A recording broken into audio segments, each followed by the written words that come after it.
Start. यरूशलेम की अल अक्सा मस्जिद में इजराइल की कार्रवाई ने एक बार फिर युद्ध जैसे हालात बना डाले।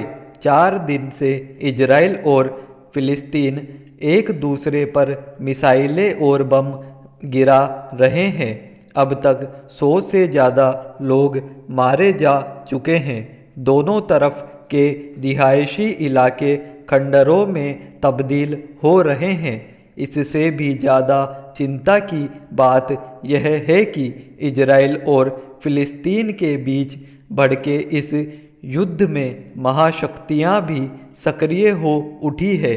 ऐसा नहीं है कि इजराइल और फिलिस्तीन के बीच टकराव कोई पहली बार हुआ है, लेकिन इस बार जिस तरह से इजराइल ने आक्रामक रुख अख्तियार किया है, उससे तो लग रहा है वह फिलिस्तीन को मिटियामेट करके ही दम लेगा।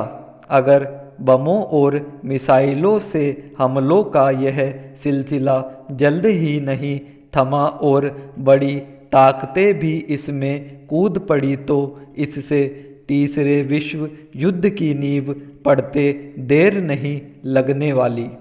ऐसे में युद्ध की लपटें एक बार फिर हजारों बेकसूरों को लील जाएगी। पैरा।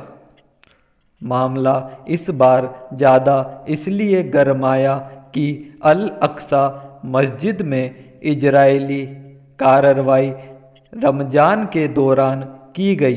भले ही पूरा मुस्लिम जगत इस पर अभी मुखर नहीं हुआ हो, लेकिन इजराइल की इस हरकत से सुन्नी बहुल देशों में भयानक गुस्सा है।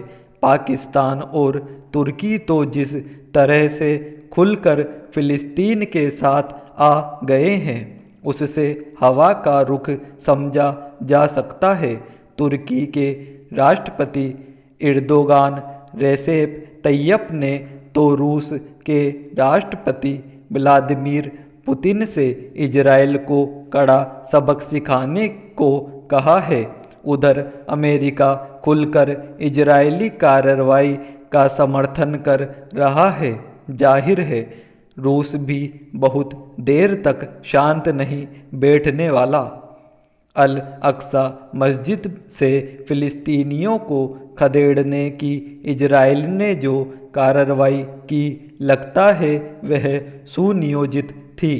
इसका मकसद फिलिस्तीनियों को उकसाना और फिर हमले का बहाना ढूंढना था।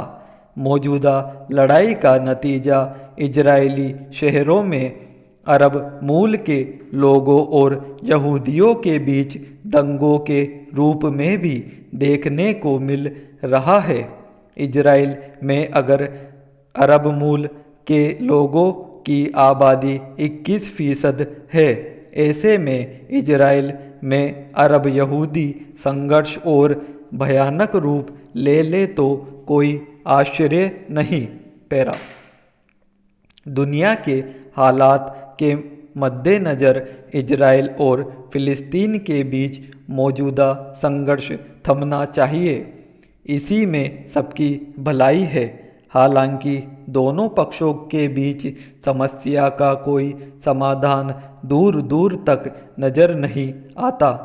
इसका कारण इस संघर्ष में अमेरिका जैसी ताकतों का रवैया है। इजराइल पश्चिम एशिया में अमेरिका का प्रतिनिधि देश है। उसी के जरिए इस क्षेत्र में अमेरिका के हित सधते हैं।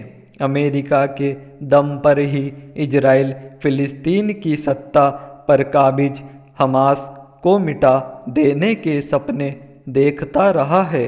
पश्चिमी देश पहले से ही हमास को उग्रवादी संगठन मानते हैं। इस तथ्य को भी नज़रअंदाज नहीं किया जा सकता कि हमास जिस ताकत से इजराइल को चुनौती दे रहा है, उसके पीछे भी कई शक्तियां होगी।